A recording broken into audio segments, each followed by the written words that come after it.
Então, pra mim, cara, o esporte é um estilo de vida que te ensina e que te faz bem. Eu vi muito cedo isso, cheguei em alguns momentos a não ter isso tão presente na minha vida, via que minha vida ela dava uma declinada.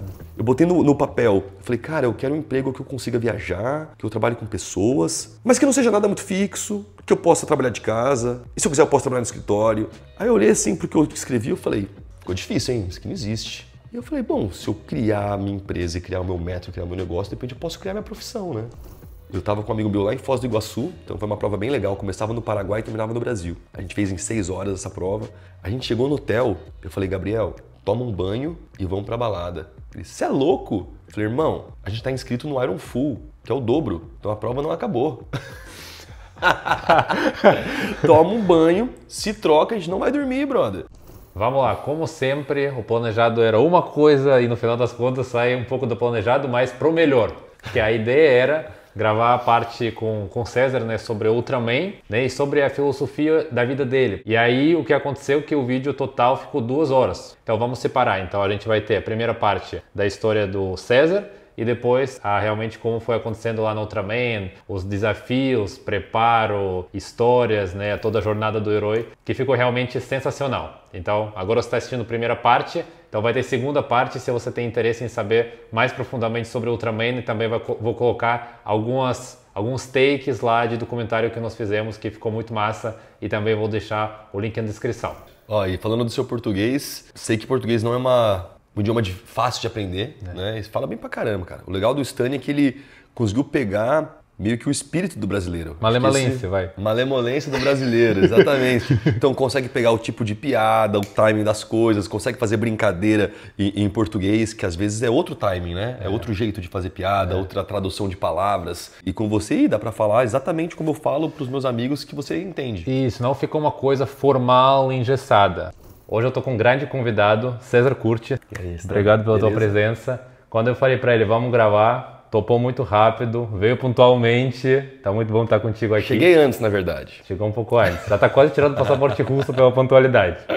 Então, a gente se conheceu com o César mais ou menos 2 anos atrás. A gente tinha amigos em comuns e foi aniversário dele, foi festa de aniversário dele que um amigo fez pra ele. Aí a gente se conheceu lá, trocamos ideia brevemente, mas com quem eu troquei mais ideia foi com o Damian, que com um amigo muito próximo dele, e o Damian falou que ele vai fazer apoio para ele na Ultraman. Eu já ouvi falar sobre Iron Man, mas eu nunca tinha ouvido sobre Ultraman. Aí depois que ele me explicou o que é, eu falei, caramba, isso é uma prova realmente de resistência humana. Eu falei, cara, seria muito massa acompanhar isso de perto. Eu já acompanhava vocês no Instagram, eu falei, ele já deve ter alguém que vai fazer doc e tudo mais.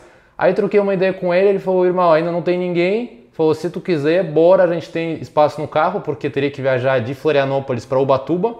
Bora lá, eu já imaginei toda a aventura, falei, bora então, marcamos e fizemos doc, já tá lá no YouTube, inclusive depois vou colocar link embaixo. Então acredito que vai ser um vídeo muito rico em conteúdo, né, e inspiração, porque realmente a história do César é muito inspiradora. E César, recentemente tu postou um vídeo lá falando de six-pack, famoso tanquinho. Eu sei que muita gente sonha em ter um shape, mas fala a verdade assim, dá um destaque na praia, assim, as pessoas ficam olhando, ou é isso mesmo pra pessoa, pra se sentir bem, se sentir autoconfiante? Dá algum destaque assim no dia a dia? Com certeza, com certeza. Todo mundo quer um six-pack, sabe? Quem fala que não, eu acho que tá mentindo, assim. Fala que não por causa do trabalho que vai dar, ou porque já tentou várias vezes e não conseguiu, põe a culpa na genética, põe a culpa que a pessoa que tem six-pack tem uma vida muito regrada. Bom, eu não faço dieta, eu não tomo suplemento, quer dizer que eu não posso fazer, quer dizer que eu não posso tomar? Não, é que, cara, eu vejo que não precisa. Tipo, pra tanto de treino que eu já fiz na minha vida, tanto de coisa que eu já fiz, pra mim é muito tranquilo. É uma questão de você treinar bem, treinar inteligente, ter bastante consciência neuromuscular, porque você pode estar fazendo exercício mexendo no WhatsApp ao mesmo tempo. Tem gente que faz isso na academia hoje, tá fazendo treino de perna e olhando pro celular. Não está conectado com o que está fazendo. Então você tem que treinar inteligente e, claro, tirar a capa de gordura que está na frente. Então eu fiz um vídeo esses dias com o Luca do Floripa Calistenia, que eu brinquei, né? Falei, o tanquinho é igual o sol, ele está sempre ali. Só que se tem nuvem na frente, você não vê o sol. Você fala, hoje não tem sol. Não, o sol está no mesmo lugar de sempre. É que tem nuvem na frente. Então, se você tem uma capa de gordura muito grossa e tem um músculo que não está hipertrofiado, não está trabalhado, tem que ser essa combinação de você ter um baixo percentual de gordura e ter uma musculatura trabalhada, famoso pump ali, né? Então, chama muita atenção, cara. Eu, na época que tinha muitas essas micaretas, que são esses carnavais fora de época, todo mundo tira a camisa, né? Tira os abadás. E sempre acontecia de caras muito grandes vir falar comigo, tipo, cara, o que você faz para ter um abdominal assim? Então, os próprios caras marombados, que tinham dificuldade de ter o six-pack, eles vinham trocar ideia para pegar alguma dica. Se era algum suplemento, se era alguma dieta, se era algum exercício específico que eu fazia. E dentro da... Bom, trabalhei como modelo também, né? Durante vários anos, em vários países. Cara, chama muita atenção, né? Para trabalhos de cueca, para trabalhos de underwear. E pagam bem, né? Tu falou. Pagam melhor. Pagam melhor. Na China, por exemplo, tem um valor para roupa e tem um valor para pijama, underwear, biquíni, né? Que pagam mais, né? Por hora. E na praia chama muita atenção também, né? Com certeza. Muito legal. Obrigado por compartilhar. Tem pessoas que brincam assim, falam assim, cara, com uma barriga dessa eu não comprava mais camiseta, né? Ficava só andando sem camisa por aí. Não, eu percebo, eu morei em São Paulo, né, que todo mundo anda de camisa, e, por exemplo, aqui em Florianópolis, estilo de vida, né, pessoas prezam muito por estilo de vida, por aparência. Então, tu vai lá na beira-mar, vai lá na Praia do Campeche, né, a galera gosta de correr, né, tirar selfie, se mostrar, andar sem camisa. Então, é uma presença muito forte disso aqui nas cidades praianas, né? Cara, e a gente vê que o shape chama muita atenção na própria rede social. Você vai criar um conteúdo foda sobre cinema, é uma coisa. Aparece uma mina gostosa ou um cara com um corpão dançando sem camisa, 9 milhões de seguidores. 9 milhões de seguidores. Sabe? Aí você vai lá, faz curso de oratória, você estuda, você aprende vários idiomas e traz um conteúdo super denso de uma cerimônia de ayahuasca que você participou, galera tá cagando. Agora você vai lá, tipo, pá, mete o shape ali, filma sua bunda treinando o glúteo, os tarados adoram, né? Porque meio que para o ser humano eu acho prazeroso ver coisa bonita, né? Que imagina que isso é bonito. E aí vai um outro parâmetro, uma coisa é quem assiste, uma coisa é quem posta. Tipo, você vai ficar criando uma imagem de ser um objeto sexual, sabe? Por dinheiro, por seguidor. Tem gente que não se importa. Tudo bem, cada um com os seus valores e crenças, né? Pra mim, cara, eu acho zoado, assim. Cara, pra mim acontece direto de ter meninas que têm preconceito comigo porque eu tô sem camisa. Ah, lá, ó, hétero top. Esse cara deve ser mó playboyzinho, Zé Ruela. Então eu acho engraçado, né, que fala-se muito do machismo, mas não fala-se tanto do feminismo. E tem os chiitas de um lado, tem os chiitas do outro também. Né? Que hoje em dia o homem hétero, ele virou alvo de... Ele é o único que você pode fazer piada, é o único que está errado. Se você falar de qualquer outra cor, raça, tipo físico, você não pode. Isso que eu sou japonês e meio preto, né? E a galera me tira como hétero top ainda. Tem os dois lados, cara. Ao mesmo tempo que chama atenção, tá com shape. Tem gente que olha como futilidade, tem gente que olha, já te julga de primeira. Por isso que eu falo que depende da profundidade. Depende, a pessoa entra nos seus conteúdos e fala, não, o cara fala uns negócios legais. Não é só porque ele posta uma foto sem camisa. Como tem mulheres também. Tem mulheres que às vezes postam um vídeo de biquíni, postam uma foto de biquíni, postam uma foto dançando. Não quer dizer que elas querem ser objetos sexuais. Se postar só isso, sim, quer. Agora, se tiver outros tipos de conteúdo, dependendo também com que trabalha, o que fazem, onde vivem, como se reproduzem, depende então de querer conhecer mais da pessoa para ver se é fútil mesmo ou não, né? Ô César, e vamos voltar um pouco para a parte do esporte. No teu caso, como você fez o esporte se tornar um estilo de vida e não só uma atividade? Porque eu vejo muita gente que só faz por fazer, né? Eu sei que faz parte do teu estilo de vida como todo. Como que isso aconteceu? Tu lembra? Cara, desde a escola. Desde a escola eu percebi muito cedo que o esporte era um grande mentor para mim. Eu tive vários insights, várias curvas de aprendizagem por causa do esporte, que me ensinou muito sobre mim, sobre liderança, sobre ganhar, sobre perder. Coisas que eu aprendi em quadra, coisas que eu aprendi em campeonato, que depois eu levei para outras áreas da minha vida. Por exemplo, já teve jogo, final de handball, que tinha um cara que, cara, ele era grandão, e tava todo mundo com medo dele, e a gente já tinha ganho deles nesse mesmo campeonato, pegamos eles de novo na final e começamos a tomar um pau na final. E a única coisa que o cara fazia era vir correndo, pular e arremessar. E ninguém marcava o cara, vir correndo, pular e arremessar. Aí eu olhei e falei assim, eu consigo fazer isso aí também que ele tá fazendo. Só que eu queria jogar bonito, nosso time queria jogar bonito, queria fazer jogadinha. Só que eles interceptavam a nossa jogada, o cara vinha correndo, pulava e arremessava. Eu falei, quer saber? Foda-se o meu time, foda-se o joga bonito, eu vou fazer a mesma coisa que esse cara tá fazendo. Comecei a pegar a bola, toca pra mim. Eu sabia que eu pulava mais que os defensores. Pulava e arremessava. Eu comecei a fazer gol. Ganhamos o campeonato. Né? Tipo, eu chamei a responsabilidade nesse jogo e ganhamos o campeonato. E eu vi, cara, tipo, o que você aprendeu com isso? Que às vezes tem que chamar a responsabilidade. E aí você tem que escutar o seu técnico, às vezes seus parceiros vão estar com medo, às vezes é você que está com medo, tem que passar a responsabilidade para seus amigos, como já aconteceu. Já teve jogo que eu não estava conseguindo jogar direito, não estava bem, e chegar para um amigo meu e falar assim, Stanley, pelo amor de Deus, cara, puxa o jogo para você hoje que eu não estou conseguindo. Então, e é coisas que na empresa às vezes a gente não faz, no trabalho a gente não faz, no corporativo é um puxando o tapete do outro, não tem esse trabalho de equipe. Quantos sacrifícios não tem que ser feitos para você treinar em dias de frio, de chuva, ter disciplina, respeitar os mais velhos, respeitar o seu professor. Então, se fortalecer, o próprio treino, você sai de um nível de não estar satisfeito com você mesmo e com a sua autoestima e vai construindo gradualmente uma imagem, uma confiança, uma autoconfiança que depois você acaba levando para outras áreas da sua vida. Então eu sempre vi que o esporte era um grande professor. Eu ensino para meus alunos assim, quando eu vejo que eles estão faltando com disciplina, eu falo, cara, já correu na sua vida? Vamos tentar fazer uns 10 quilômetros, porque eu sei que você vai ter que ter disciplina para chegar lá. E aí eu sei que quando ele vai fazer a prova e ganha uma medalha, aquilo é apenas um ritual de passagem, para ele ver que ele é capaz, que ela pode, que ela não é mais aquela versão de 3, 4 meses atrás que não dava conta realmente. Então, para mim, cara, o esporte é um estilo de vida que te ensina e que te faz bem. Eu vi muito cedo isso e cheguei em alguns momentos a não ter isso tão presente na minha vida, via que minha vida ela dava uma declinada. E quando eu voltava com o esporte, não apenas o esporte, com a atividade, pode ser uma arte marcial, pode ser um yoga, eu vejo que minha vida ela volta a subir. Muito legal.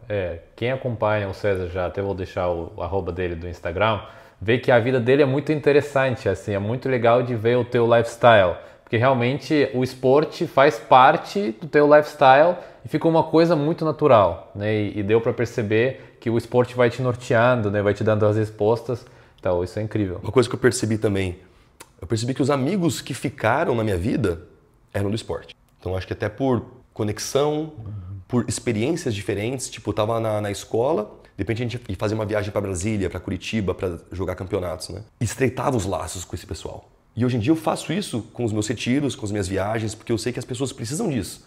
A gente foca só em faculdade, depois faculdade é trabalho, depois trabalho é família. E a gente vai se fechando cada vez mais. Aí daqui a pouco os únicos amigos são os amigos do trabalho, ou a gente fica preso dentro do nosso relacionamento com o nosso marido, com a nossa esposa, com os nossos filhos. Cada vez menos contato com os amigos antigos. Então eu vejo que o esporte é onde esse elo que a gente vai se ver de repente 2 vezes por semana porque a gente vai jogar bola junto, ou a gente vai se ver no box de crossfit, na Mahamudra porque a gente treina junto. Eu vi que na verdade praticamente todos os meus melhores amigos, o vínculo foi criado através do esporte. Porque através do esporte a gente tinha que se encontrar várias vezes. Aí vira uma amizade profunda assim, né? Muito legal isso. E César, você comentou que as provas são como rito de passagem, né? Fala brevemente quais provas que você já participou até hoje. Vixe! Então, vou falar das mais famosas, assim, né? O Ironman, algumas vezes já. Acabei de fazer um aí, agora de 1º de junho, né? Hoje estamos dia 17, 2 semanas atrás. Rolou um Ironman aqui de Florianópolis. Tá aqui, tá inteiro, tá vivo aqui. Zero bala. E ó, sem dieta, sem suplementação. Eu mesmo faço meus próprios treinos e nem treino igual um louco como todo mundo. Então, eu tô sempre me testando, galera. Tô sempre me testando para ver se tem outras formas de obter o mesmo resultado que eu quero. E eu até brinquei com um amigo meu que acelerou na prova, quis fazer tempo, faz 2 semanas que o cara tá emprestado, não tá fazendo nada. Eu falei, toma, pega mais leve, irmão. 2 dias depois eu tava 0 bala, já tô treinando, tô fazendo tudo, tô saindo, tô pegando balada que eu gosto também, tô indo em show, e o cara lá morto porque quis fazer tempo, se lesionou no meio do caminho. Eu falo, pra quê, cara? Tipo, mas eu entendo. Quando eu fiz meu primeiro Iron, eu também era esse cara que queria fazer tempo, performance, pra Kona e tal. Hoje em dia eu tô me cagando pra isso. Qual que era a pergunta mesmo? Eu falei, quais provas você fez? Você falou que já fez Ironman algumas vezes, Isso. Né? Aí o Ultraman, né, que você acompanhou e fizemos o documentário, que ficou irado, por sinal, galera, vocês têm que assistir. É bem bacana, bem inspirador, ficou muito bonito. O Stanley fez um trabalho de mágico ali mesmo. Ultramaratonas também, 75 quilômetros, provas de triatlon várias, provas de montanha várias. Já viajei para fazer prova, maratona no deserto do Atacama, maratona na Patagônia. Quando eu estou viajando por aí, eu faço outras provas também. Participei do maior festival de esportes extremos do mundo, na Noruega, em Voss. Aí fiz paraquedismo, fiz corrida de obstáculo, fiz caiaque, fiz cliff diving pela primeira vez, pular das pedras. Nunca tinha nem treinado, cara. Me joguei lá na competição. Foi incrível essa experiência. Quase me matei, mas foi incrível. Saí no Jornal Nacional deles, foi bacana. Cara, participei de 3 reality shows internacionais, como eu mencionei antes. Já participei de campeonatos de artes marciais também. E por aí vai, né, cara? Eu gosto de me desafiar. Sim. Outras modalidades também esportivas. Dentro do paraquedismo agora eu tô migrando pro wingsuit, né, que são aquelas roupas voadoras. Então eu gosto de ver um desafio, aí eu penso, será que eu dou conta? Normalmente a resposta primeira é não. E eu falo, o que eu tenho que fazer para dar conta? Então, montanhismo é muito isso, né? Eu sou zero da montanha, eu nasci no interior de São Paulo, um calor desgramado. Sou super friorento, então ir pra montanha pra mim é muito difícil, zero know-how assim. E aí fui me desafiando, Kilimanjaro, Monte Roraima, Bolívia, vou pra Concagua agora e para mim tudo em busca desses aprendizados que eu sei que o esporte me dá. Então algumas pessoas pagam, né, mentorias, tudo bem, faculdades, tudo bem.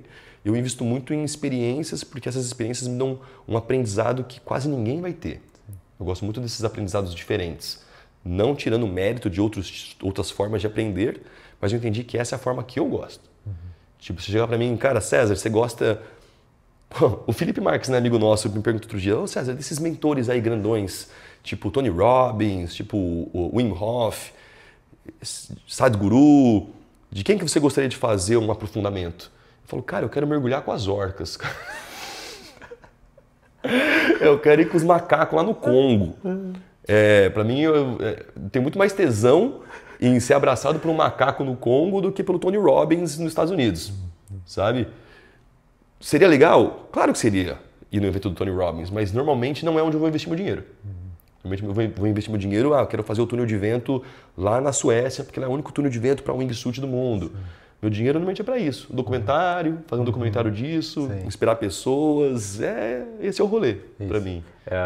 Tu falou do documentário, né? Quando apareceu essa oportunidade para ir junto com o César, né, com todo o time dele pro Ultraman, eu falei, vai ser primeiro o Ultraman dele e com certeza vai entrar na história, né? Porque é primeiro. Pode ser que depois ele faça outros, mas eu falei, com certeza, né, vai ser retratado esse momento. Então, para mim, a tesão desse filme foi realmente ter esse primeiro momento. E tem pouca gente que fez Ultraman.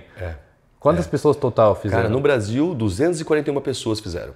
Eu até fiz um post sobre isso, né? Que eu coloquei, dividido por 200 milhões de habitantes no Brasil, eu faço parte de 0,0000001% da população brasileira. Olha que legal.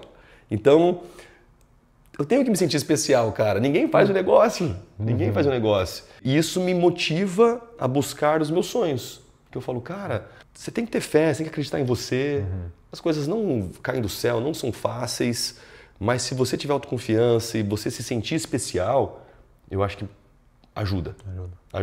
Né? Uma coisa que eu entendi também depois que nós fizemos Ultraman, eu sabia que vai ser só um pequeno retrato daquela situação, mas convivendo com o César durante 5 dias, né, total, a gente passou junto, eu vi que igual no Netflix agora tem várias temporadas. O negócio dele tem que ser minisséries com temporadas, porque é muito difícil colocar tudo numa coisa só. Então, cara, tem que ser uma série. Netflix, aí, personagem pronto, aí o Amazon Prime, aí o contrate. Vambora. Cara, tem muita coisa aí, muita história. Não, ouvindo, né, o que ele fala de aventuras que ele já fez, cara, é uma vida muito dinâmica, muito legal, assim. Realmente, parabéns. Tu me inspira bastante, assim, nessa parte. E ter uma vida, cara, que vale a pena ter vivida, sabe? Não é uma vida chata, né? Daquela vida que computador, casa, família, e fica sempre no seu quadrante ali, sabe? Muita aventura. Eu tentei já, cara, ter uma vida mais comunzona e não é pra mim. Tem pessoas que querem, que são mais pacatas, mais caseiras. Não é pra mim, cara. Eu tive durante muito tempo o sonho de ser CEO de uma empresa. E aí criei a Mahamudra, minha própria empresa, minha própria marca, o método. Aluguei um escritório lá em São Paulo, montei minha sala, plaquinha de diretoria. Fiquei naquela sala 2 semanas, queria me matar. Eu falei, eu não nasci para ser gestor de pessoas. Não nasci para ficar dentro de um escritório. Consigo ficar? Consigo. Feliz? Não.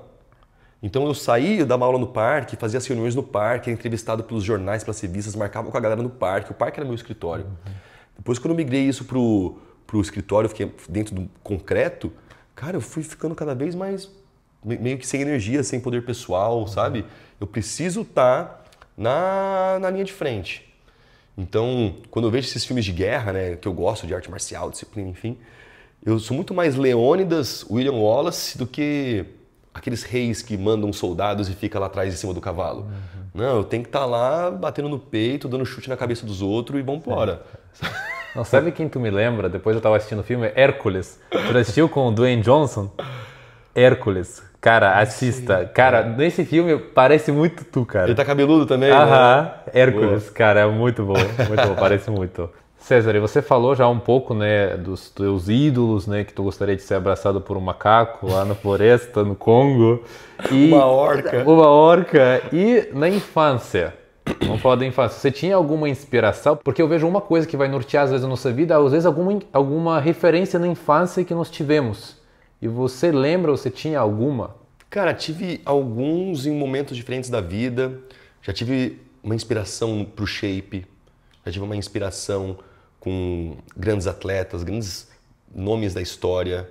Me inspiro muito, eu peguei muito para estudar grandes mestres. Então eu estudei a vida de Jesus, estudei a vida de Buda, estudei a vida de Rumi, estudei a vida de mais recentes aqui, não é tão recente, né? Da Vinci, Einstein, Gandhi. Então essas figuras elas me inspiram bastante. Dentro da música, Bob Marley, enfim. Mas o que mais me inspira, tirando, né, Buda e Jesus, que é uma história que eu sinto que a gente não tem muito acesso. A gente tem acesso a uma quantidade limitada de conteúdos que foram previamente pensados para a gente ter acesso, que já é bastante coisa, mas falta muita coisa ali. Falta o mais importante ali, na minha opinião, que são as descobertas, as viradas de chave, sabe? Tipo, a gente vê Jesus nascendo e vê Jesus pregando, a gente não vê a transformação do Jesus. A jornada do herói de Jesus, cara. Estão guardando as 7 chaves isso aí, sabe? Tem em algum lugar isso aí, com certeza. Mas enfim, o personagem fictício que mais me inspira é o Goku, disparado. O Goku, se eu pudesse conversar com ele aqui e ele me ajudar a virar um Super Saiyajin, aí eu zerei o jogo, cara. Você conhece o Goku? Já assistiu Dragon Ball ou não? Cara, eu já acho que já assisti, mas não lembro. A gente vai colocar foto aqui pra quem não conhece. Não, só você não conhece o Goku. A gente vai colocar na edição. Tu vai virar Goku agora. Pá! Boa. Isso. Ô César, e tu já falou várias vezes sobre a Mahamudra, né? Mas tem muita gente que não sabe o que é Mahamudra. Você poderia contextualizar um pouco mais? Primeiro fala o que é Mahamudra, depois vai ter ainda a pergunta como que surgiu, né, a ideia. Bom, vou começar explicando o nome, que é uma das perguntas que mais fazem para mim, o que é Mahamudra, né? Então Mahamudra tem o método que eu criei e tem o nome, né? O nome é de origem sânscrita. O sânscrito é a linguagem utilizada no antigo Tibete. Maha significa grande. Por isso que temos Mahatma Gandhi, Mahatma, grande alma. Tudo que tem Maha é grande. Mudra ou mudra são gestos, senhas, segredos. Então eu gosto muito porque é um nome que possibilita várias interpretações. O grande segredo, a grande senha, o grande gesto. O que para você é o grande segredo, o grande gesto ou a grande senha? Para mim o grande segredo... Sem pensar em putaria. Não. Segredo da vida, assim... Qual que é o segredo da vida? Por que estamos aqui? Então, e eu gosto porque é exatamente isso. Então, para algumas pessoas vai ser família, para algumas pessoas vai ser felicidade, realização, saúde. E os tibetanos, eles têm uma meditação que chama Mahamudra Meditation. Então, eles colocam essa meditação como uma meditação mais poderosa para você atingir esse estado de Mahamudra, que seria o estado de iluminação. Então, eu vejo que tem vários sinônimos, né? Iluminação, Mahamudra, Nirvana, Samadhi. Cada povo nessa busca espiritual deu um nome, ou alguns nomes, alguns termos para esse nível de evolução espiritual que a gente pode atingir como ser humano. E Mahamudra representa essa iluminação, essa evolução pessoal espiritual, que é o que eu quero que aconteça com o método. Então, na verdade, o método Mahamudra é um compilado de tudo que eu fiz ao longo da minha vida toda que me ajudou, que me fez sentido. E, como eu te falei, o esporte foi um deles, o yoga foi um deles, as viagens, os desafios, os obstáculos, tudo isso me ensina muito. Depois de um tempo eu percebi que não era só eu, que isso funcionava para qualquer pessoa. E foi quando eu enxerguei o método aí. Então, basicamente, hoje em dia, Mahamudra Brasil, que é o método que eu criei, eu quis unir justamente um nome do Oriente com o nome do Ocidente, que é o caminho do meio, né? Então, Mahamudra Brasil é o caminho do meio entre tudo de importante do Oriente e tudo de importante do Ocidente. Eu sinto que no Ocidente a gente falta de conceitos do Oriente, no Oriente eles buscam conceitos do Ocidente, né? Então eu quero que a Mahamudra Brasil seja esse elo de conexão entre essas duas grandes culturas. Então que tenha esse lado ocidental também da diversão, do marketing, dos eventos, é mais expansivo, né, o ocidental. E tem a beleza também do Oriente, que é o estudo mais minucioso do equilíbrio, da essência do ser humano, das ervas, da cura através da energia, da meditação. Então, os dois povos eles precisam de um do outro. Sim. Só que normalmente os extremos eles ficam discutindo quem é o melhor. O melhor é saber os dois. O melhor é unir essas duas fontes, né? Então eu brinco que uma aula da Mahamudra, um método, um curso, é como se fosse um remédio para o ser humano. Eu coloquei ali dentro várias coisas que todo ser humano precisa. Todo ser humano precisa se movimentar, treinar, todo ser humano precisa de conexões humanas, todo ser humano precisa respirar, todo ser humano precisa meditar, todo ser humano precisa pensar sobre quem ele é, onde ele quer chegar e o que ele tem feito realmente da vida dele e não ficar agindo no automático, fazendo só o que o mercado, o que o chefe, o que a esposa, o marido quer que você faça. Todo mundo tem aí o seu caminho para trilhar. Então, cara, é um pouquinho de várias coisas que fazem bem. Então eu sinto que quem vem para Mahamudra fazer uma aula e conhece, sempre sai melhor do que chegou. Eu brinco que a analogia que eu uso é que é igual uma gelatina. Eu posso tirar a gelatina do pote e botar de volta. Ela não volta igual. Ela sempre vai voltar meio mexida. Quando a pessoa chega na minha aula, eu quero que ela saia com alguma coisa aprendida. Um movimento, um insight, uma técnica, uma amizade, alguma coisa, ela tem que tirar daquele momento que ela passou dentro do método. Sim. Eu que já fiz a formação, por exemplo, a gente lá meditou, eu aprendi a meditar lá na formação, aprendemos a gravar os vídeos, convidar para as aulas, né? Porque depois da formação você pode dar aula, tem tipo uma aula de gravar o vídeo. Eu me desafiei lá para correr, acho que 5 quilômetros num tempo que eu nunca tinha corrido. Então, né, tu se desafia, aprende coisas novas, né, conexões que cria lá, também mantendo contato, né, com o Giovanni, com a Fernanda. Então, a amizade também para a vida. Sim. Une, sim. assim, é uma experiência intensa que une. Isso que é legal, que normalmente numa sala de musculação isso não acontece. Hoje em dia você vai numa sala de musculação, cada um com o seu fone de ouvido, cada um pensando na sua própria vida, cada um mexendo no celular, como eu falei antes, cada um focado no seu treino. Dificilmente se faz amizades dentro da academia. Pode acontecer? Pode, mas é diferente de uma aula em grupo. É diferente desse senso de comunidade que está dentro do DNA do método, sabe? De as pessoas se conhecerem, fazerem amizade, morar juntas, viajar juntas e, enfim, né, conviver. Sim. O César, você já falou que você tinha sala, queria montar uma empresa, virar um CEO, né? Mas depois tu viu que ficar preso lá dentro da sala não te agradou muito. E como que surgiu essa ideia de criar Mahamudra? Foi algo que aconteceu naturalmente ou meio que tu já foi planejando isso ao longo do tempo? Cara, não, foi uma busca pessoal por quem eu era, o que eu queria fazer da minha vida, onde eu queria chegar, o que me inspirava. Fiquei anos nessa busca, me questionando muito. Entrei numa faculdade que depois eu percebi que não era o que eu queria. Entrei em vários empregos que não era o que eu queria. E foi quando eu comecei a viajar o mundo como modelo, com 19 anos. Então a sua história é parecida com a minha. Você falou que saiu com R$2.000 da Rússia para o Brasil. Eu saí também com $400, que devia dar uns R$2.000 do Brasil para Tailândia. Foi o primeiro lugar que fui morar. E cara, sem saber se eu ia voltar, se eu não ia. E fui indo e fui usando o trabalho como modelo para ir lapidando minhas experiências, conhecendo lugares novos. Aprendi a falar inglês, hoje já falo bem inglês, escrevo, leio, enfim, dou aulas. Tive a oportunidade de ir para vários países que eu jamais sonharia em conhecer, vários lugares. Isso fui aprendendo muito sobre mim. Quando eu vi, eu estava em Los Angeles, quando eu vi, eu estava na Espanha, quando eu vi, eu estava em Dubai, enfim. Sempre na busca, tipo, cara, é isso que eu quero fazer? Ou isso aqui é apenas um degrau? E aí eu vi que para mim a moda era um degrau para eu poder ver o mundo, ter acesso a cursos, lugares, pessoas, conversas, para ir me lapidando e poder chegar onde eu realmente queria. E cara, é muito louco. Eu tive um insight. Quando eu ia fazer minhas escritas, às vezes vem aquela pergunta, né? Quais são os seus dons e talentos e quais são as suas fraquezas? E o primeiro talento que eu conseguia pontuar era criatividade. Eu sempre fui criativo. Então, hoje em dia no treinamento eu invento movimentos, eu gosto de cantar uma música em cima da outra, eu gosto de imitar vozes, eu gosto de criar coisas. Então eu botei na cabeça que eu queria criar alguma coisa que não existia. Botei na cabeça isso, cara. E sempre quando eu estava quase chegando, eu acho que é isso, eu via que alguém já estava fazendo. E aí me desanimava. Ou seja, eu não queria ser uma cópia, eu não queria ser alguém que faz uma coisa que já existe. Alguém que vende alguma coisa que os outros já fazem, enfim. Não sei de onde veio isso. Não sei. É um chamado, é uma voz, é o meu coração. Não sei exatamente de onde vem isso, mas eu fiquei nessa busca um tempão. Enquanto isso, eu fui encontrando significado em outros trabalhos. Eu falei, cara, eu vi que eu era um bom professor, porque as pessoas se aproximavam de mim para aprender. Era uma coisa que eu demorei alguns anos para aceitar.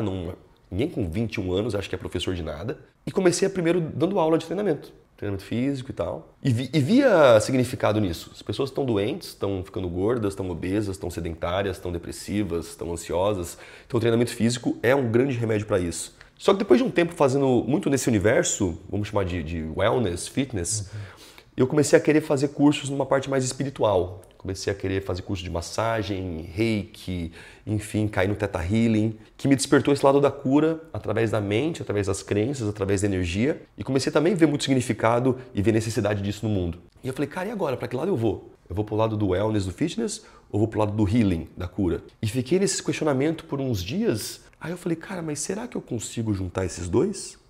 De novo, o Ocidente com o Oriente? Falei, cara, mas se desse certo, já tinha alguém fazendo. Aí eu fui pesquisar, não tinha ninguém fazendo e não tem ninguém fazendo até hoje. E aí eu pensei, falei, cara, será que é isso? Será que dá para juntar isso? Porque eu acho que isso é o que eu faço já, é o que eu estou fazendo. Será que vai funcionar para as outras pessoas? E aí começou a me dar um tesão muito grande. Comecei a sentir um negócio assim, cara, eu acho que eu encontrei. Aí eu comecei a pesquisar e não achei ninguém que fazia algo parecido. O mais próximo que eu já vi foi o yoga, que trabalha a parte de movimentos, também pensando na cura, pensando nesse autoestudo, nesse autodesenvolvimento. Só que eu vejo que o yoga ainda tem muita linha de abominar um pouco a parte estética, abominar um pouco o mundo material, sabe? É como se você quisesse olhar mais para a parte espiritual da coisa. E por isso que eu dei o nome de Mahamudra Brasil, porque eu acho que tá no meu DNA, eu sou brasileiro. A gente tem essa cultura de carnaval, de corpo, carne, de sexo, de dança. É o sangue latino da coisa. Embora eu tenha descendência japonesa também. E de novo, pensei nisso, falei, cara, eu sou o exemplar perfeito para tocar o caminho do meio entre Oriente e Ocidente. Porque eu sou metade oriental, metade ocidental. E nunca me identifiquei com nenhuma nacionalidade por causa disso. Porque eu não sou brasileiro, os brasileiros me chamavam de japa. E quando eu ia para a comunidade japonesa, eles não me chamavam de japa. E eu falei, pô, não sou brasileiro, não sou japa, vou para a Ásia ver com que civilização eu me identifico. A pessoa fala, você é meio tailandês, meio indonésio, meio filipino, mas eles sabem que eu não sou. Então, cara, eu não sou de lugar nenhum, eu sou do planeta Terra e sou Mahamudra, então, e ponto final. Já que eu não tenho uma nacionalidade, eu vou criar a minha própria nacionalidade. Eu sou mahamudriano, criei meu próprio emprego. Isso é bom, porque eu queria ser criativo, então eu simplesmente criei meu próprio emprego. Eu botei no papel, eu falei, cara, eu quero um emprego que eu consiga viajar, que eu trabalhe com pessoas, mas que não seja nada muito fixo, que eu possa trabalhar de casa, e se eu quiser eu posso trabalhar no escritório.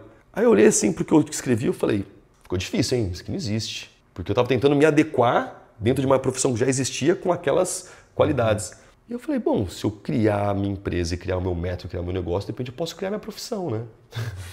Então é um pouco o que você faz. Pô, eu trabalho com marketing, eu trabalho com imóveis, eu trabalho com filmmaking, eu trabalho com palestras, eu trabalho... Qual que é o teu emprego? Como é que você classifica o teu emprego?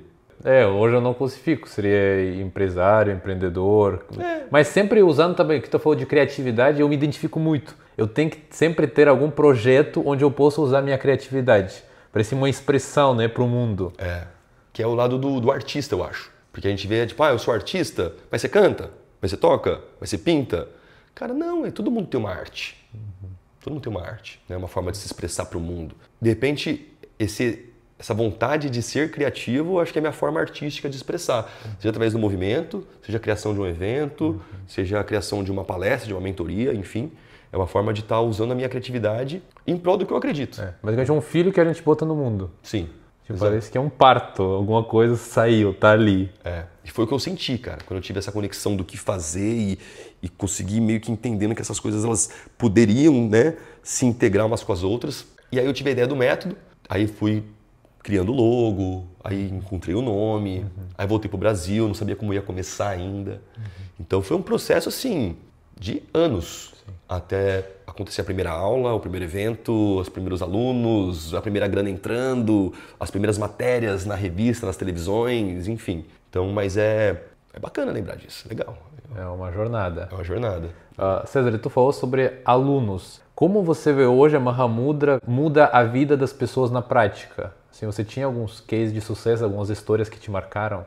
Cara, falava mais atual que tem, né? A gente estava em 9 pessoas no Ironman. E foi muito legal, porque 4 deles eram meus staffs no Ultra. E nenhum deles tinha feito prova de triatlon. Pra você ver como é que o tanto que a gente consegue inspirar as pessoas à nossa volta, né? E minha mãe falou, né? Minha mãe estava comigo também no Ultraman. Ela falou, se vocês forem fazer o Ironman mesmo no ano que vem, eu vou lá assistir. Ela veio, assistiu eles. E olha o tanto de coisa que pode mudar em um ano. As pessoas saíram de nunca ter treinado triatlon para fazer um Ironman em um ano. E não foi um, a gente estava em 9. E depois eu perguntei para ele semana passada, falei, ó, como é que foi pós-Ironman? Porque a gente está imerso nesse universo. Como é que foi as pessoas da sua cidade? Como é que foi os seus amigos de infância? Como é que foi os seus pais? Como é que são os seus primos? O que eles estão pensando disso tudo? E é muito louco, muito louco. Tem um amigo meu que tá morando lá perto de Recife, em Garanhuns, e falou, cara, acho que em Garanhuns não tem nenhum Ironman. Tipo, eu virei o primeiro Ironman da cidade. Aí o Damian tava viajando com o boné, as pessoas param ele no aeroporto para perguntar, como se fosse uma celebridade. Nossa, nunca conheci um Ironman. Cara, é muito legal isso. É muito legal. E não é uma coisa tipo, as pessoas olham pra você com uma cara feia, as pessoas olham com admiração. Eu fui comprar o saquinho pra colocar o purê de batata pra levar no Ironman, numa loja de produtos de festa. E o cara veio me ajudar. Que tamanho você precisa? Eu falei, eu queria aqui tem esse sacolé, que é o gelinho. A pessoa faz tipo um smoothie, né, de fruta. Eu falei, eu quero fazer tipo um smoothie, mas de batata, né, porque eu vou levar para o Ironman amanhã. O cara, eu era do exército, eu sempre fui staff da prova. Caramba, meu, é muito difícil isso. Vocês são muito foda. E não sei o quê. E, tipo, criando uma amizade ali por causa de uma coisa que eu ia fazer. Então, cara, eu acho isso é o que me dá mais tesão, brother. É ver a transformação das pessoas, sentir essa gratidão que as pessoas têm, que é uma gratidão mútua. Eu cobro uma mensalidade dos meus cursos, das minhas aulas, dos meus eventos, a pessoa está pagando, ela está saindo de casa, ela está saindo da realidade dela para vir fazer uma aula comigo, para doar o tempo dela. Em troca, eu estou dando o que eu sei e vendo o que muda isso na vida dela. E às vezes quem vem me agradecer, além da pessoa, vem pai, vem mãe, vem filho, vem esposa, vem marido, porque viu a transformação na pessoa e acha que foi só por minha causa, não foi só por minha causa, mas eu ajudei. Então, essa é a parte animal, cara. Eu acho que a pessoa que escolhe trabalhar como professor tem esse dinheiro, essa troca assim, que não é material, né? Sim. Que é animal, é o mais legal. Depois de tudo que você viveu, né, de todas as provas, bagagens de vida que você carrega, hoje, o que é para você ter sucesso? O que é sucesso para você? Cara, fiz um vídeo hoje de manhã sobre isso, né? Em vez de querer mais, acho que sucesso é querer menos. Então, no começo, a nossa busca por sucesso é muito dinheiro, fama, investimentos, coisas e tal. E eu já, graças a Deus, né, eu atingi muito dessas coisas que todo mundo almeja. Então, principalmente essas coisas mais sofisticadas. Viagem para lugares caros, já me chamaram para morar em Dubai, restaurantes caríssimos em Dubai, capas de revista, entrevistas, os melhores programas de televisão, os melhores jornais, as melhores revistas e canais me entrevistaram. Já fiz grandes campanhas publicitárias, já estive em festas com famosos. Cara, hoje em dia sucesso eu acho que é você viver a vida que você escolheu viver. Se você escolheu uma vida meio glamurosa, sofisticada e vive isso, ok. Mas se você está vivendo uma vida assim sem querer estar lá, que é onde muitos famosos hoje em dia estão se perdendo, né? O cara se desconecta da essência, se desconecta do porquê começou a fazer aquilo, agora está gerindo uma empresa gigante, uma indústria com vários funcionários e não consegue sair daquilo. Então acho que sucesso é você saber quem é você, saber onde você quer chegar, escolher a vida que você quer viver e viver essa vida. Então, tipo, falando um pouco do método como business mesmo, já expandi, já isso e aquilo, e hoje em dia eu tô com uma empresa bem menor e tá muito mais gostoso de viver, tá muito mais prazeroso viver assim. Então hoje em dia eu me enxergo assim, em vez de querer, eu quero que a Marmuda esteja com unidades em todas as cidades, em todos os estados, em vários países. Eu falo, cara, tendo uma boa aqui, fazendo um bom trabalho aqui, com pessoas legais aqui, tá excelente. Então acho que sucesso é você saber quanto é suficiente para você também, falando um pouco em valores. Eu postei uma frase esses dias também que é: quando mais dinheiro não mudaria o que você faz, quer dizer que você já é rico. Também. Então, na verdade é isso. Quanto mais dinheiro eu tiver, eu só vou dar um upgrade nas coisas que eu já faço. Então, claro, está sobrando muito dinheiro, em vez de viajar de econômica, você viaja de business, de first class. Eu estou com um celular assim, vou pegar um celular modelo mais novo. Mas precisar não precisa. A experiência vai ser a mesma. Mas eu acho que é o que você acaba fazendo quando está com dinheiro sobrando. É gostoso isso, saber que eu não mudaria a minha vida. Eu só faria as coisas com mais sofisticação. Se é que pode se chamar disso. Então, em vez de ter um cameraman, vamos ter 3 para fazer um documentário. Em vez de ser uma Canon, vamos pegar uma câmera de cinema. Mas o documentário vai acontecer de qualquer forma. E a essência vai ser a mesma. Né? Então, Eu acho que é isso, cara. Se eu gasto 2 mil com tráfego pago, agora eu vou gastar 20 mil com tráfego pago, se precisar. Então, eu acho que sucesso é isso, é você viver a vida que você escolheu viver, conscientemente. E César, na sua visão, qual que é o sentido da vida? Por que tu acha que estamos aqui? Cara, eu acho que nós estamos aqui para aprender, para explorar, para compartilhar e principalmente viver. Então, eu entendi que a vida ela não faz muito sentido, não, sabe? Ela faz sentido, mas o nosso intelecto é incapaz de compreender o verdadeiro sentido dela. A gente compreende partes. Só que no meio dessa confusão toda criou-se o dinheiro, criou-se indústrias, faculdades e toda a economia global. E a gente é obrigado a se inserir. E tem que se inserir mesmo para sobreviver. Só que eu acho que a vida como um todo não quer dizer nada. Não quer dizer nada. Tanto que tem índio que vive sem isso e está muito mais feliz que muitos aqui fora. Né? Os animais não vivem dentro da economia e estão super felizes do jeito que estão. Então eu acho que o ser humano ele se desconectou um pouco bastante da essência dele. Certo, errado, é o que é. Mas eu acho que a gente não tem capacidade de compreender o sentido da vida. Então, o que eu sinto é que estamos aqui para aprender, compartilhar, explorar e vivenciar. Isso. Aí no meio disso a gente arruma família, trabalho, coisas, empresa. Sim. Faz parte. Sim. Muito legal, gostei da tua resposta. É bem resumida e bem direta, assim. Tem alguma meta, o sonho grande que ainda está na lista e ainda pretende realizar? Além de abraçar os macacos no Congo e nadar com as orcas? Sim. Andar com o golfinho. Isso, um pé em cada um, assim, ó. Isso. Rei dos mares. É uma boa meta. Cara, tem um monte, né? Eu quero muito investir um pouco mais no wingsuit, mas fazer de uma forma controlada, porque eu fui fazer o curso e quase morri no primeiro salto, né? Então, falei, não, peraí, preciso de mais vivência antes de realmente me jogar no negócio. Falando de montanha, acho que o Everest é um sonho, é um desafio. E agora que eles estão fazendo o esquema do gás xenônio, que está super polêmico, né? Perdeu o espírito da montanha ou não? Eu não acho, porque é um perrengue absurdo. Montanhismo é só perrengue, né? Faz parte da jornada? Faz, mas porra, 2 meses de perrengue também pode ser um pouco menos, né? 2 semaninhas tá bom. Então, eu tinha desiludido um pouco de Everest pelo valor, 200 a 400 mil reais vai gastar para subir o Everest, fora os equipamentos, enfim e tal. Agora, com o negócio do gás xenônio ali, que os caras estão subindo em 7, 9 dias, voltou a acender uma faísca, assim, de realmente chegar no pico mais alto do mundo, né? E que realmente o montanhismo traz experiências, né, de desconexão, não pega sinal, não pega nada, é bem diferente. Documentar tudo isso, me engajar mais, quero criar alguns projetos sociais relacionados ao esporte. Com a vinda do Mahamudra Club eu vou estar ativando um pouco mais esse lado, que já estive mais ativo com o lado social. A próxima grande meta é botar para rodar o Mahamudra Club aqui em Florianópolis, que já está tudo caminhando. Vai ser realmente algo muito inovador, é uma criação novamente de algo que não existe. Então estou com muito tesão nisso. Então todos os outros projetos estão de stand-by. Então resumidamente é isso. Depois que isso aí se concretizar, aí eu vou começar a olhar para essas outras aventuras, né? Perfeito. E última pergunta, César. Eu estou pensando colocar nos meus vídeos uma pergunta que eu vou fazer sempre no final, que vai ser a mesma pergunta. E aí tu vai ser a primeira pessoa hoje a responder essa pergunta. Eu até acho que eu já vi em algum lugar, eu me inspirei, mas eu conversei com o ChatGPT também e eu achei que essa pergunta é boa. Se você pudesse deixar uma frase para o mundo todo ouvir nesse exato momento, qual que seria essa frase?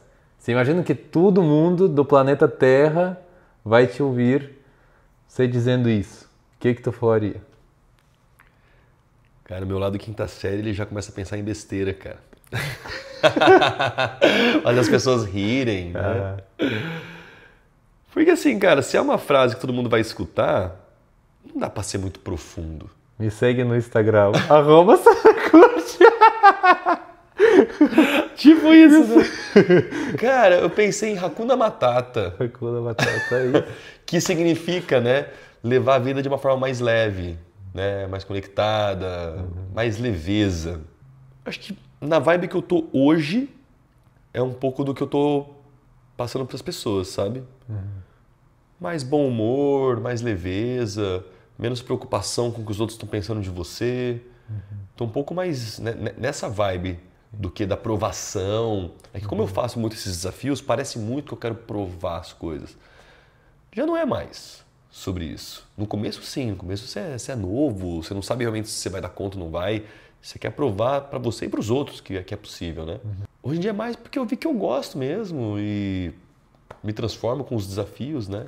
Então não sei se eu ia usar só o Hakuna Matata, mas ia ser alguma coisa nessa linha, né? No stress, keep it simple, alguma coisa, né? Mas me segue no Instagram ia ser bom também. Isso é boa. Né? Ou tempos difíceis criam homens. Muito grande. É muito grande essa muito frase. Grande. É. Ou vou usar o Seja o Seu Próprio Herói, que é o slogan da mentoria que eu tô vendendo. Ah, opa, boa, boa. Mas se me seguir no Instagram vai ser melhor. Já vai todo mundo pra lá, milhões de seguidores. Aí, public post, não preciso mais trabalhar. César, irmão, obrigado pelo por convite. estar aqui hoje. Mais uma vez reforçando por que quis convidar César, porque gosto muito da história dele. Foi um prazer acompanhar a tua jornada na Ultraman. Também o que tu falou, né, que você viajou com 20 anos lá para Tailândia também, se aventurar, né, com pouco dinheiro e vida foi te mostrando várias coisas que tu trouxe para o Brasil, né, criou o seu método. Então, realmente uma história muito inspiradora. Tem ainda muita coisa para viver. Estou muito feliz de retratar um pouco da tua experiência da vida, realmente foi muito rico. Eu acredito que eu também, né, aprendo muito aqui da fonte mesmo, né, e depois você pode assistir. Então, é uma experiência incrível, estou muito feliz de ter essas oportunidades que eu estou tendo aqui hoje nesse planeta, Terra e tudo que está acontecendo, estou realmente muito feliz. Muito obrigado por assistir até aqui, assistir até o final.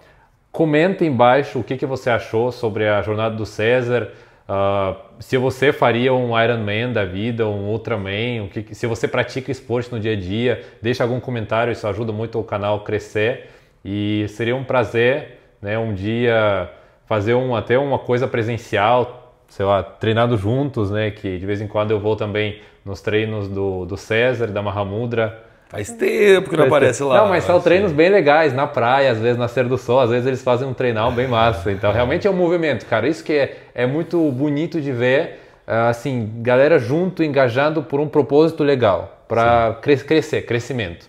Então, acho que isso é incrível. César, mais uma vez, muito obrigado. Segue o César no Instagram, segue meu Instagram também. Tem link da Ultraman na descrição desse vídeo também. Vou gostar, hein? É, muito bom. E até o próximo vídeo.